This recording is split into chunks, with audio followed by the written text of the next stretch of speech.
Hello, hello, je reviens pour un épisode bonus de mon lancement Mastermind Shine. C'est un lancement qui n'a pas pris autant que je le pensais, parce que d'habitude, c'est vrai que j'ai les premières ventes, les premières inscrites qui arrivent dans les premiers jours, et ensuite il y a un creux, et ensuite ça s'accélère. Je ressens beaucoup d'hésitation, de déception par rapport à des investissements passés, etc. Donc, je suis partie échanger avec plusieurs d'entre vous qui avaient hésité durant mon dernier lancement en décembre et qui n'avaient pas rejoint. Donc, je me suis permise de les consulter pour savoir, ok, qu'est-ce qui a fait qu'elles n'ont pas sauté le pas cette fois-ci non plus. Et ce qu'elles m'ont dit, c'est pas que l'accompagnement, le contenu, ou moi en tant qu'accompagnante les faisait douter, c'est plus comment elles sont sûres.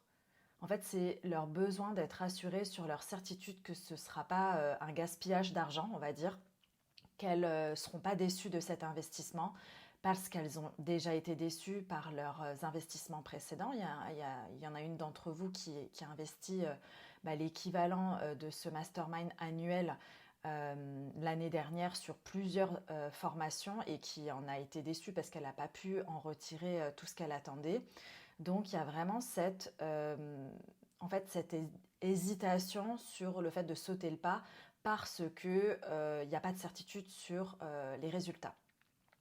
Donc j'avais envie de parler de ça parce que en fait les résultats, vous pourrez jamais avoir la certitude qu'ils seront à la hauteur de vos attentes. Pourquoi? Parce que de mon point de vue, il y a la responsabilité de la personne qui vous accompagne, qui est le formateur, même si c'est une formation en ligne, c'est sa responsabilité de déposer le contenu qui est aligné avec ce qu'il a annoncé, mais aussi votre responsabilité en tant que client. Et ça, je vous l'ai déjà exposé plusieurs fois dans mon podcast via différents épisodes. Pour moi, il y a les deux responsabilités et c'est vraiment important de prendre sa responsabilité.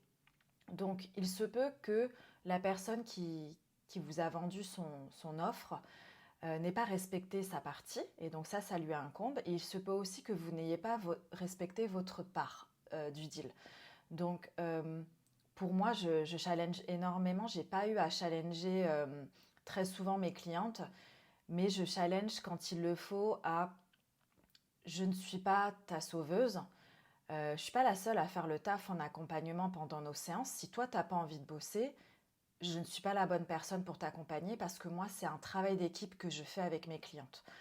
Donc, si la personne elle attend à ce que je lui serve ses solutions sur un plateau, clairement, je ne suis pas la bonne accompagnante pour elle. Et moi, je pars toujours du principe, c'est pas être un bon ou un mauvais accompagnant, c'est est-ce qu'on est la meilleure personne pour la personne qu'on a en face. C'est une nuance qui pour moi est hyper importante. Et par rapport à ce que j'ai pu capter des différents échanges que j'ai eus, c'est en fait l'hésitation vient plutôt de ok, on a eu de mauvaises expériences, mais c'est peut-être de quelle énergie partait la décision d'investir dans ces formations, dans ces accompagnements. Euh, pour ma part, j'ai remarqué que quand j'investissais à partir d'une énergie d'envie, ce qui a été le cas pour le SEO avec Maïté et la formation de coaching Mastery avec Julien Mussy, j'ai pas regretté ces investissements et c'est des investissements plutôt coûteux, hein. Maïté, c'est 10 000 euros l'année d'accompagnement en SEO et Julien, à l'époque, c'était 6 000 euros hors taxe les 4 ou 5 mois de formation coaching. Et, euh, et j'ai remarqué que les seuls investissements que j'ai pu regretter, c'est parce que je cherchais une solution à l'extérieur. Avec Maïté, mon intention, ça a été d'investir sur le long terme. Euh, c'est ok, la promesse, c'est être première sur Google, ce qu'on est encore en train de travailler, pour être honnête. Mais c'est surtout, ok, comment on peut créer du contenu sur mon site internet qui puisse attirer les bonnes personnes. Et l'énergie avec laquelle j'ai investi avec Julien, c'était pas une énergie de manque, c'était en fait j'ai envie d'apprendre à aller plus loin dans ma posture de coach, dans les thématiques que je me sens à l'aise de coacher. Et c'est vrai que coacher sur des traumas, c'est pas quelque chose que je me serais sentie légitime de faire avant d'être formée à la méthode de Mastery, qui est la méthode du docteur John Demartini. Et pourquoi je ne me suis pas formée avec John Demartini, c'est parce que l'énergie de John Demartini ne me convient pas. Et même si je suis bilingue en anglais, j'aurais pas eu de plaisir à consommer son contenu, sachant que c'est en live, il n'y a pas de replay. Et personnellement, c'est pas quelque chose qui est ok pour moi de rester derrière mon ordinateur pendant tout un week-end pour apprendre. D'ailleurs, c'est ça aussi que j'ai trouvé dans les decks du côté de David Laroche. Ça, c'est pas des choses qui sont ok pour moi en distanciel. Passer des journées entières devant mon ordi, c'est pas ce que j'aime, c'est pas ce que je kiffe. Donc, c'est pas des formats qui me conviennent, on va dire. Alors que avec des formats comme ceux de Julien, c'est peut-être 2 heures, 3 heures derrière notre ordi, ce qui est déjà long pour moi. Mais voilà, je sais que c'est une fois par semaine, c'est pas 2 jours d'affilée, quoi. Donc, c'est, je pense, de bien vous connaître sur plusieurs aspects, et donc je vais les explorer avec vous tout au long de cet épisode. Euh, Tout d'abord, pour revenir à ce que j'ai remarqué chez les personnes avec lesquelles j'ai échangé, c'était pas tant la peur d'être déçu. En vrai, c'est ce qui se cache derrière, c'est plutôt si c'est aussi bien que ce qui paraît, ça veut dire que si j'échoue, ce sera de ma faute. Et forcément, c'est quelque chose qui est assez inconfortable de faire face à son propre échec. Donc, moi, je suis sûre et certaine de pouvoir vous aider. Et c'est pour ça que je propose d'ailleurs la mention satisfaite ou remboursée dans mes accompagnements. Je ne la mets pas en avant pour le mastermind parce que j'estime que la cohorte, si elle est de 6, s'il y a des personnes qui partent, c'est chiant en fait. Je ne suis pas très alignée avec le fait que les personnes s'en aillent en plein milieu, sauf si elles ont de bonnes raisons. Mais encore une fois, c'est peut-être moi aussi lâcher ce côté-là parce que tant que j'aurais peur que quelqu'un s'en aille, du coup, je m'autoriserai pas à vanter comme quoi le mastermind, pour moi, c'est sûr et certain que ça va vous apporter quelque chose d'aligné avec ce que vous recherchez. La seule condition est est-ce que vous êtes au clair sur ce que vous recherchez? Est-ce qu'on a checké ensemble si ça peut vous l'apporter? Et à partir du moment où moi je vous dis par rapport à ce que toi tu recherches, je suis sûre que ça peut t'apporter ce que tu recherches et on va faire en sorte que tu aies ta transformation et on s'engage toutes les deux, moi en tant qu'accompagnante, toi en tant que cliente. Je vois pas pourquoi vous n'auriez pas votre transformation. Donc déjà, c'est une certitude pour moi à ce niveau-là. Et ensuite, voilà, donc c'est dans un premier temps la peur de faire face à votre échec, parce que moi je suis plus dans la certitude de j'accompagne les bonnes personnes et il y a un check à vérifier, il y a un fit à vérifier avant que vous embarquiez. Et le fait de regretter votre investissement, ça vient plutôt de votre perception de la perte de l'argent, parce que vous voyez ce que vous perdez, donc une somme financière, et vous ne voyez pas ce que vous pouvez gagner. Et comme disent mes clientes actuelles qui sont dans le mastermind depuis un peu plus de 2 mois, en fait, quand vous pensez que vous allez gagner quelque chose, mais vous gagnez tellement plus que ce à quoi vous vous attendez, c'est ça qui fait la puissance, en tout cas de mon espace, de mon mastermind, c'est que je peux affirmer aujourd'hui que mes clientes de ce mastermind, elles sont 6 actuellement, elles y ont gagné sur chaque domaine de vie, donc j'en détermine 8 dans la roue de la vie, elles ont gagné quelque chose sur chaque domaine de vie qu'elles n'avaient pas avant de rentrer dans le mastermind. Et aujourd'hui, je pense pouvoir assurer que chacune considère qu'elle a déjà fait un retour sur investissement avec la somme qu'elle a investie, plus ou moins 3 000 euros. Elles ont investi pour 3 mois. Et je pense que, d'ailleurs, je pourrais leur demander, est-ce qu'elles, aujourd'hui, au bout de un peu plus de 2 mois, elles considèrent qu'elles ont déjà fait un retour sur investissement par rapport à ce qu'elles ont investi au niveau de leurs ressources, que ce soit financière, leurs ressources de temps et leurs ressources d'énergie. Parce que énergie, je pense qu'elles sont toutes ressorties des séances, des événements que j'ai pu faire en présentiel ou des replays reboostés. Même si les types énergétiques qui sont à énergie fluctuante comme les projecteurs et les manifestors étaient fatigués après des sessions de 2 heures, elles sont fatiguées physiquement, mais elles peuvent se sentir reboostées énergétiquement au niveau de leur mindset, ce qui est deux choses différentes pour moi. Et le fait d'être boostées, ça veut dire quoi? Ça veut dire qu'elles sont dans la certitude qu'elles sont au bon endroit, qu'elles ont de la clarté et qu'elles sont prêtes à passer à l'action. Bon, peut-être après leur sieste du coup. Donc pour moi, il y a ça. Il y a le regret de l'investissement, mais c'est la perception de l'investissement. Est-ce que c'est une dépense, entre guillemets, donc on donne et on ne récupère rien, ou alors une valeur plus basse que ce qu'on a donné, et donc il y a un déséquilibre dans l'échange, ou un investissement où on donne et on récupère beaucoup plus que ce qu'on a donné. Et encore une fois, c'est une question de perception. Mais aujourd'hui, je pense que ça serait intéressant d'avoir la confirmation de mes clientes. Je pense qu'après un peu plus de 2 mois, mes clientes ont la perception d'avoir déjà rentabilisé leur investissement financier. Ensuite, si vous partez du principe où ça peut être un accompagnement qui peut vous transformer tant personnellement que professionnellement dans votre vie et dans votre business, je pense que si vous avez conscience de ça, c'est même plus une hésitation d'investir dans ce genre d'espace. Mais peut-être que vous avez tellement été déçu avant, ou parce que vous suivez des accompagnants qui ne sont pas peut-être éthiques ou qui ont l'air de brasser du vent. Je pense que votre perception peut être biaisée par vos propres expériences vécues ou perçues. Donc, je pense qu'il est important de remettre de la conscience dessus et de se dire que voilà, dans le cas où vous avez l'impression que du coup votre confiance a été ébranlée et que vous avez peur d'être déçu parce que vous êtes déjà retrouvé dans cette situation où vous kiffiez l'accompagnant, vous kiffiez ce que la personne peut vous offrir et que ça avait l'air d'être trop bien et qu'il y avait des témoignages et tout ça qui ont l'air de corroborer dans ce sens et que vous aviez quand même été déçu ou que vous connaissez quelqu'un qui a vécu ce truc-là et qui a été déçu de son investissement, ça peut être un frein. Moi, je vous invite à vous refocaliser sur votre intention. Encore une fois, si vous avez la perception de manquer de quelque chose et que cet accompagnement va venir combler un manque, c'est là où vous augmentez drastiquement le risque de déception.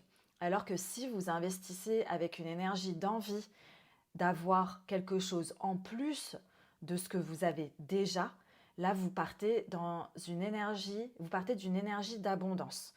Ce qui, en fait, au niveau du résultat, revient au même, mais l'énergie que vous allez mettre dans l'accompagnement sera complètement différente. Pourquoi j'ai été déçue de mes accompagnements? Les derniers investissements que j'ai fait un investissement dans un mastermind féminin. J'ai été déçue, pourquoi? Parce que la mentor, pour moi, c'était pas vraiment une posture de coach qu'elle avait, c'était plus une posture de mentor. Elle nous proposait de faire des ventes à répétition. Et vouloir faire des ventes à répétition, ça part d'une énergie de manque. Rien que le terme faire des ventes à répétition. Ça veut dire qu'on recherche la facilité et on est complètement déconnecté de notre mission. Bien sûr qu'il y avait des notions dans ce qu'elle disait, de se reconnecter à qui on est, à notre puissance, à notre mission, à notre vision, etc. Mais l'énergie avec laquelle je me suis inscrite dans ce mastermind était clairement calibrée sur comment elle fait pour vendre à répétition. Moi aussi je veux ça, moi aussi je veux des revenus prédictibles. Ça venait de cet espace-là. Quand j'ai pris une autre formation de coaching, c'est parce que j'avais l'impression de manquer d'un millimètre que je n'avais pas. Et donc, j'ai essayé de me recalibrer plutôt à une énergie de j'ai envie d'aller dans le millimètre pour encore mieux servir mes clients. J'ai envie d'aller dans le millimètre pour encore mieux aider les personnes qui ont des traumas, parce que pour moi, c'est hyper important d'avoir une posture et une éthique qui est juste dans l'accompagnement des traumas, sachant que je recommande toujours à mes clients qui ont des traumas de se faire accompagner en thérapie ou en psychologie Et c'est leur choix après de se faire accompagner par un autre expert. C'est pas moi qui vais les obliger, mais je leur rappelle que c'est important, de mon point de vue, qu'elles se fassent accompagner par quelqu'un qui travaille plutôt avec la thérapie ou la psychologie. Après, elles font ce qu'elles veulent.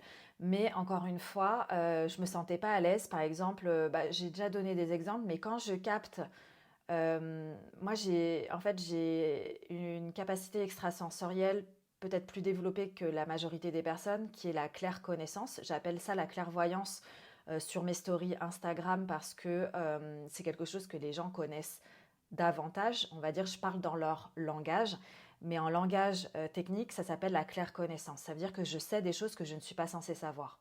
Donc, parfois, pendant mes accompagnements, je peux capter des trucs que je ne suis pas censée savoir, que la personne ne m'a pas raconté. Et donc, je vais parquer cette information-là jusqu'à ce que la personne elle se sente assez en confiance pour l'amener durant une de nos séances. Et parfois, elle ne l'amène jamais et c'est OK, en fait. C'est juste que ce n'est pas le bon moment pour elle. Après, la claire connaissance, c'est en fait le fait de savoir et c'est pas quelque chose qui peut, de mon point de vue, qui peut être faux. Ça peut pas être une fausse perception de ma part. C'est un fait. C'est neutre. C'est pas quelque chose qui est calibré sur qui je suis. C'est juste une perception qui m'arrive et c'est pas quelque chose qui peut me faire peur. Enfin, c'est pas calibré sur une de mes émotions à moi. C'est juste quelque chose qui arrive, tac.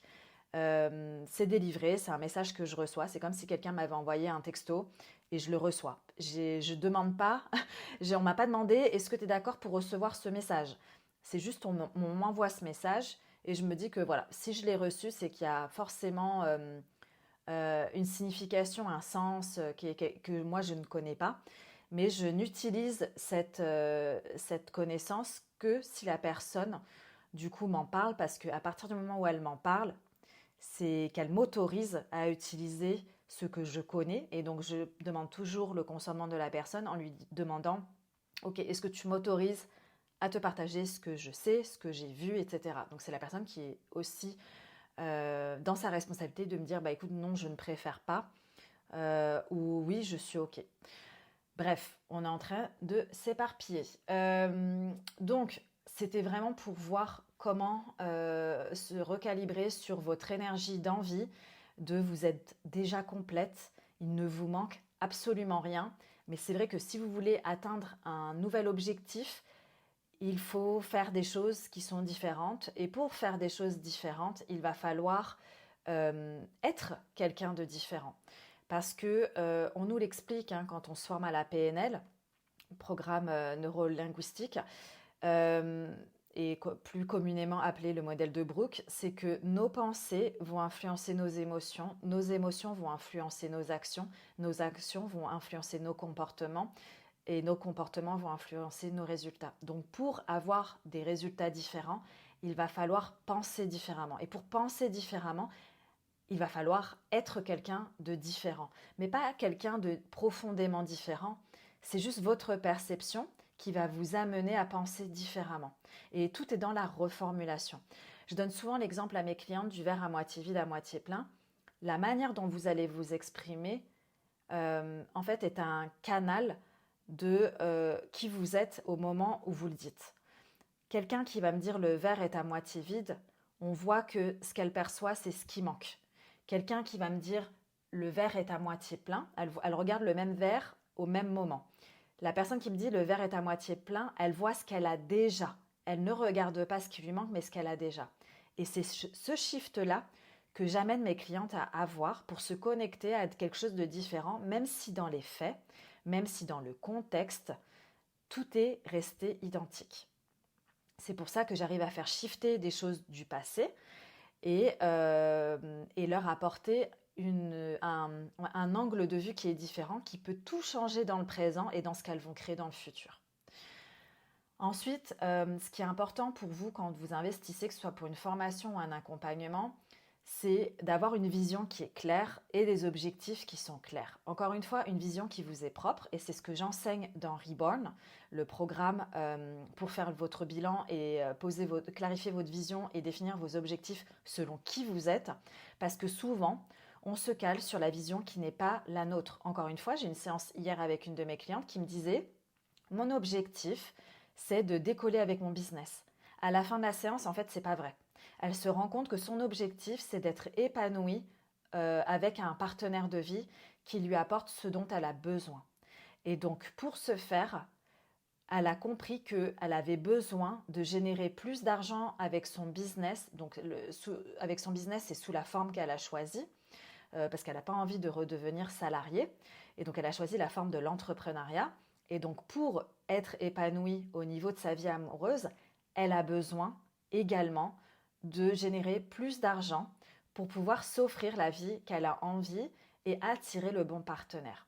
Et si je vais un petit peu plus dans cette réflexion, c'est, voilà, en fait, si elle a besoin, en fait, d'être bien pour attirer une personne qui a les mêmes valeurs qu'elle, il faut qu'elle se sente bien. Pour se sentir bien, de quoi elle a besoin? Elle a besoin de se sentir bien chez elle.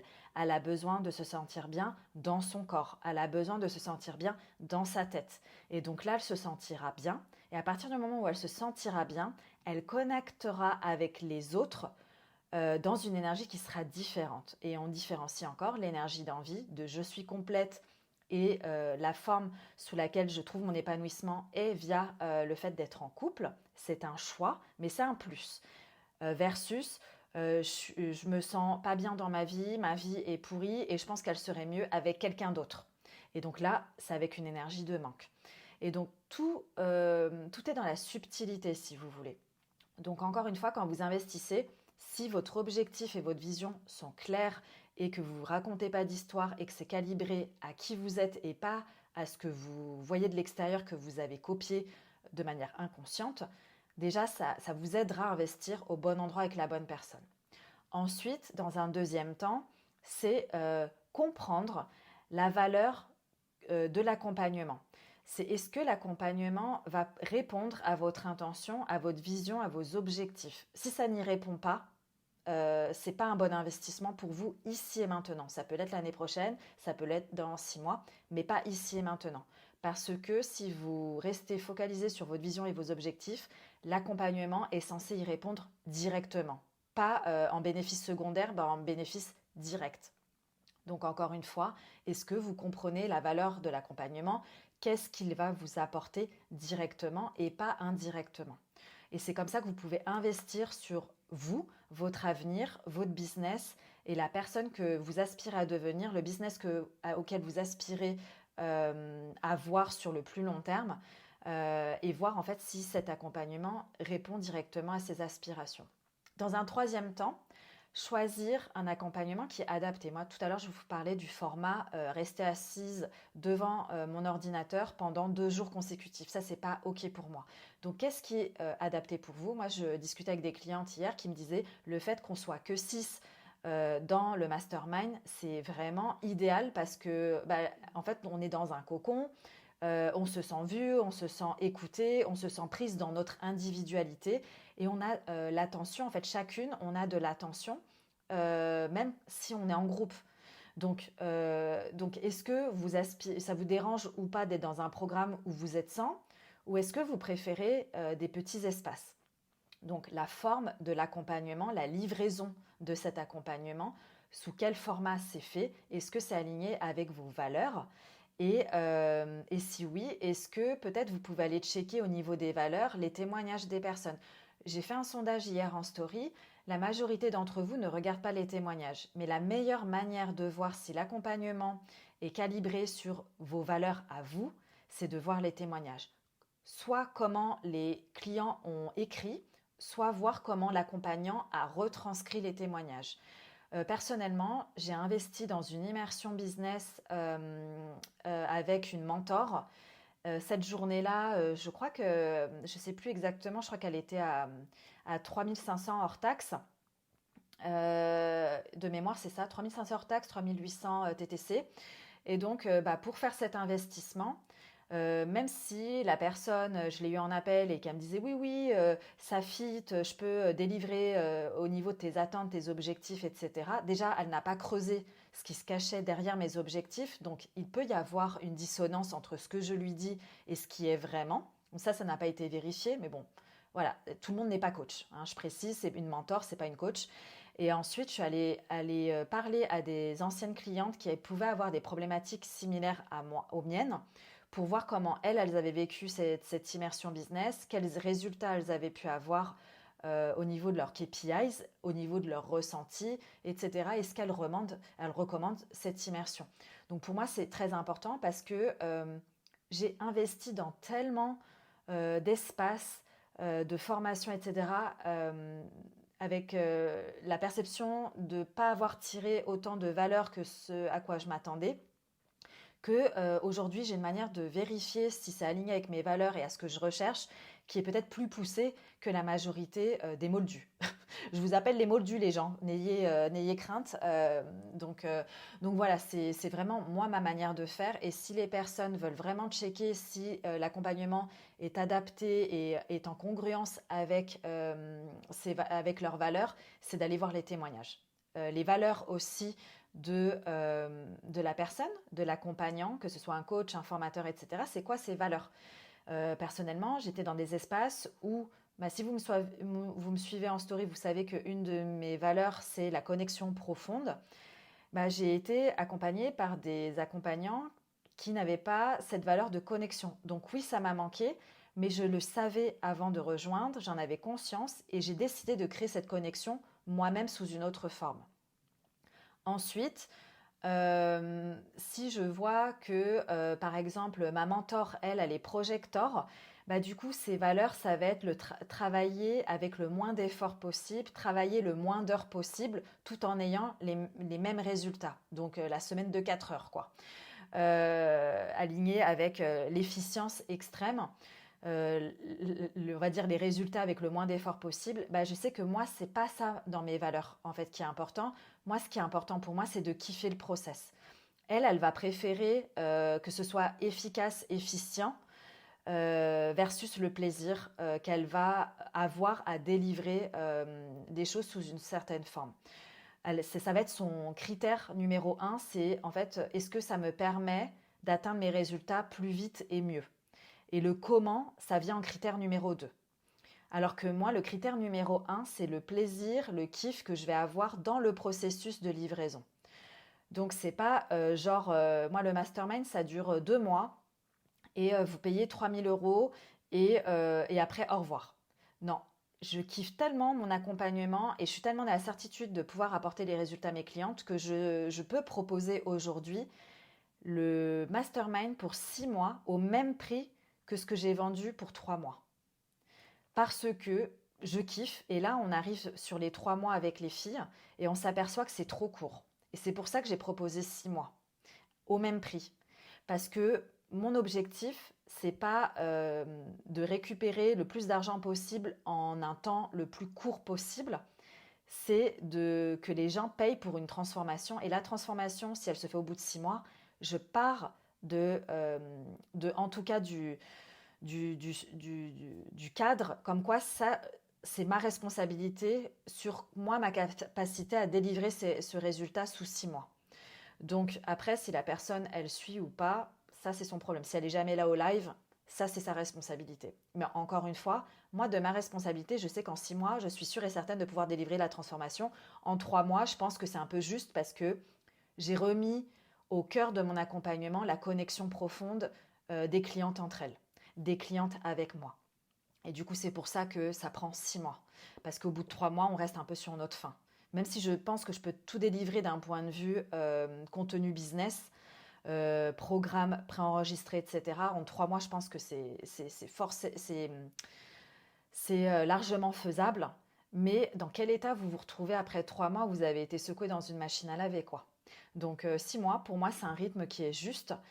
Pour mes clientes aussi qui m'ont dit qu'effectivement 3 mois serait fait trop court et elles sont trop contentes d'avoir 6 mois et elles envisagent même les 1 an. Alors qu'à la base, 3 mois, elles trouvaient que c'était juste et que 6 mois, elles ne se seraient pas engagées, par exemple. Donc, encore une fois, voilà, le format, c'est hyper important, la durée, les valeurs de l'accompagnant et ensuite votre engagement, votre implication. Si un live toutes les semaines, est-ce que c'est un format qui est OK pour vous? Et s'il y a du contenu préenregistré, est-ce que c'est quelque chose qui est OK pour vous? Parce que moi, je m'adresse à des femmes qui peut-être sont mamans, ont leur propre business, etc. Et donc le fait qu'il y ait des choses en replay, c'est un avantage. Et si elles ne peuvent pas venir au live, elles sont OK avec le fait d'avoir accès au replay. Elles sont OK avec le fait de poser leurs questions avant les lives. Elles sont OK avec le fait de poser leurs questions après les lives. C'est des femmes qui ont quand même un certain leadership et qui ne sont pas là en train de marronner dans leur coin. Hein, j'ai pas pu venir au live parce qu'il a été déplacé sur un horaire où je peux pas venir. Du coup, vas-y, ça me saoule et tout. Non, moi en fait, cette mentalité-là, c'est pas les femmes que j'accompagne. J'accompagne des femmes qui sont déjà dans un autre mindset et qui sont déjà prêtes à recevoir ce qu'elles ont à recevoir. Et c'est ce qui est important aussi, j'en parlais avec une de mes clientes hier, c'est qui est-ce qu'on veut avoir dans nos espaces. Et c'est des personnes qui sont prêtes, mais à quel stade, à quelle étape elles se trouvent, ces clientes-là, ces clients-là, parce qu'il y a aussi des hommes, ces clients-là, ils se trouvent à quelle étape? Bien sûr que je peux aider les gens à shifter d'un mindset fixe à un mindset de croissance, puisque je suis coach mindset. Cependant, c'est pas les personnes auxquelles je m'adresse dans ce mastermind. Les personnes auxquelles je m'adresse dans ce mastermind, c'est des personnes qui sont déjà prêtes à shifter. C'est pas des personnes que j'ai besoin de shifter sur des basiques, ce que j'appelle des basiques, en tout cas pour cet espace-là. Donc du coup, je ne m'adresse pas à la même cliente idéale, on va dire, parce que moi je m'adresse qu'à des femmes dans cet espace-là, pour cette offre-là. Et donc c'est comment, du coup, je peux attirer ces personnes qui sont déjà prêtes. Elles n'ont pas besoin d'être convaincues que c'est le bon espace, elles savent déjà.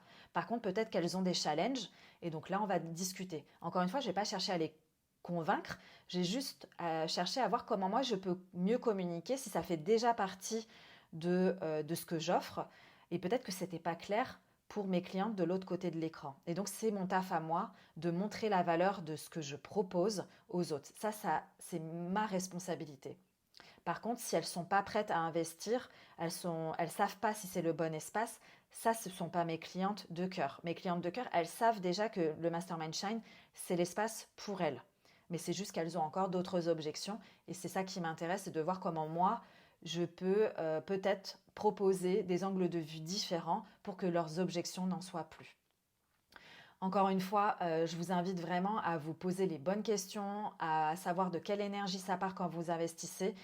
Et à partir du moment où vous investissez d'une énergie d'envie, d'abondance, vous ne manquerez de rien. Et donc, peu importe ce que vous allez avoir comme résultat, vous serez davantage attaché au processus de transformation qu'au résultat que vous allez obtenir. C'est pour ça d'ailleurs que je ne promets pas, je ne fais pas de promesses en relation avec l'argent parce que oui, toutes mes clientes ont une transformation liée à l'argent, mais ce n'est pas ce que je vends. Et c'est pour ça que je n'en parle pas dans les transformations que moi j'expose. Par contre, oui, par exemple, ma cliente Aline qui s'exprime dans l'épisode de podcast précédent, elle a fait x3 son chiffre d'affaires. Mais c'est parce qu'elle a fait des actions aussi de son côté. Moi, ce n'est pas la transformation que je promets de doubler, de tripler votre chiffre d'affaires. Par contre, oui, ça peut arriver dans mes accompagnements qu'il y ait des personnes qui triplent leur chiffre d'affaires comme Aline. Et c'est un effet de l'accompagnement sur le domaine financier. Mais après, encore une fois, on a fait bouger tellement de choses avant qu'elle ait ce résultat que ce n'est qu'un résultat qui découle de tout ce qu'elle a pu mettre en place avant d'obtenir. Encore une fois, c'est être pour faire et enfin avoir. Vous ne pouvez pas juste avoir quelque chose de différent. Pour avoir quelque chose de différent, il faut faire quelque chose de différent. Et pour faire quelque chose de différent, vous êtes invité à être quelqu'un de différent. Et encore une fois, ce n'est pas quelqu'un de foncièrement différent, c'est une part de vous sous un autre angle. C'est comme si vous changiez de tenue vestimentaire en fait. Vous avez cette part de vous qui est en pyjama, et puis cette part de vous qui est pumped up parce qu'elle sort avec ses copines ou avec son ou sa partenaire de vie. Donc encore une fois, ce sont des parts de vous, mais ce sont des parts de vous qui s'expriment différemment à différents moments, dans différents contextes. Voilà, c'était le partage que j'avais envie de vous faire. Encore une fois, je vous invite vraiment à écouter ce que vous ressentez, de vous brancher à votre autorité intérieure si vous savez comment elle fonctionne et de prendre vos décisions de manière alignée. Encore une fois, prenez vos décisions pas forcément en fonction de ce que votre autorité va vous dire, c'est en connaissance de cause. Donc votre autorité intérieure en HD va vous indiquer une décision qui est juste pour vous. Par contre, vous pouvez aussi décider de prendre une autre décision différente tout en sachant quelle était la décision qui était juste pour vous. Encore une fois, hier, j'ai une femme qui m'a dit, je sais que mon autorité sacrale, elle me dit go, mais mon mental, il me dit, est-ce que c'est très raisonnable? Donc encore une fois, même si elle décide de ne pas investir parce qu'elle a écouté son mental, c'est que c'était juste pour elle, c'est qu'elle sait quelle est la meilleure décision pour elle, mais elle décide de ne pas prendre cette direction. Ça, c'est votre responsabilité. Vous avez un libre arbitre et c'est pas l'autorité qui doit dicter vos décisions. Votre autorité n'est là que pour vous fournir un feedback. Un feedback, un retour de ce que vous demandez qui est la question qu'est-ce que je fais? Qu'est-ce que je dois faire? Qu'est-ce que je suis invité à prendre comme décision? Votre autorité est en réponse à votre question. Si vous ne vous posez pas de questions, votre autorité ne va pas être sollicitée. Vous ne posez pas de questions, vous n'avez pas de réponse.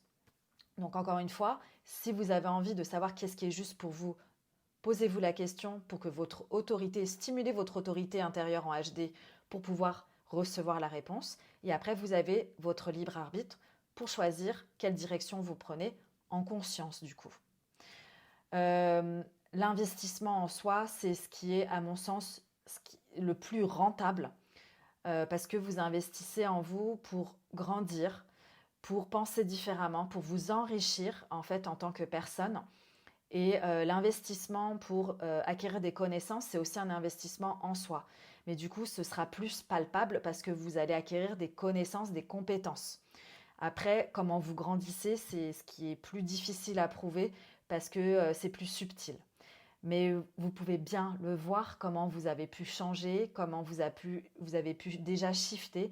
Rien que le fait que vous soyez entrepreneur aujourd'hui, c'est quelque chose qui vous a demandé de devenir une autre personne pour pouvoir avoir le courage de vous lancer dans cette aventure entrepreneuriale. Encore une fois, c'est normal de ressentir de la peur. La peur est là pour vous indiquer que vous êtes en train de sortir de votre zone de confort, que vous allez vers quelque chose que vous ne connaissez pas, pour lequel vous n'avez pas de certitude que tout va bien se passer. Et même si vous avez la certitude que ça va bien se passer, la peur peut être quand même là. Votre capacité, en fait, le courage, c'est quoi? C'est votre capacité à sauter parce que vous savez qu'il y a un filet, mais que vous avez peur du vide. C'est ça, en fait. C'est comment vous pouvez gérer, en fait, cette peur et de vous reconnecter à... En fait, vous l'avez déjà fait. Vous avez déjà dépassé la peur de faire quelque chose parce qu'au fond de vous, vous saviez que ça allait bien se passer et que vous aviez quand même peur parce que c'était quand même quelque chose d'inconnu. Donc même si au fond de vous, vous êtes sûr et certaine de pouvoir vous sentir en sécurité, que ça va bien se passer, quoi qu'il arrive, etc., il peut y avoir la peur. C'est la peur du vide, quand on saute en parachute, quand on saute à l'élastique, quand on saute dans le vide avec un filet en bas. Moi, je vous donne un exemple. J'ai été gymnaste, donc je faisais de la poutre. J'ai le vertige, donc je sais qu'il y a des matelas. Je sais que la poutre, elle est à tant de mètres de hauteur, et je sais que si je tombe, je vais pas mourir. Je le sais, mais j'ai quand même peur. J'ai peur de me faire mal, parce qu'on peut se faire mal même si on meurt pas. J'ai peur de la douleur. Et donc, c'est d'accueillir cette douleur et d'accepter que la peur est plutôt connectée à l'instinct de survie, à ok, attention, je m'aventure vers quelque chose de douloureux, d'inconfortable, d'inconnu.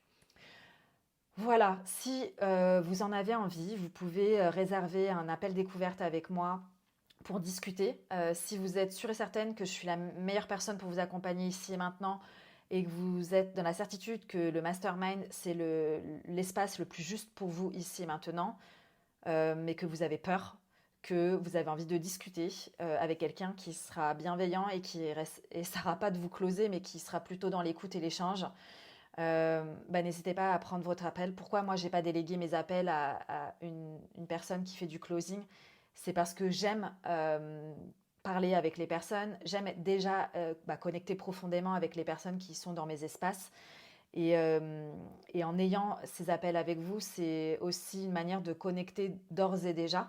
Et parce que pour moi, une fois que la connexion elle est faite, elle est établie. Donc en fait, que vous reveniez me parler 6 mois après, 2 ans après, pour moi, la connexion est déjà là. Donc n'hésitez pas à prendre cet appel, c'est une opportunité pour vous d'échanger avec moi.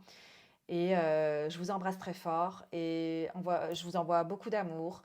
Et, accueillez vos peurs, accueillez vos ressentis, vos émotions et apportez-vous ce que vous percevez manquer afin de pouvoir prendre vos décisions dans un espace d'abondance et pas dans un espace de manque. Je vous embrasse fort et je vous dis à bientôt.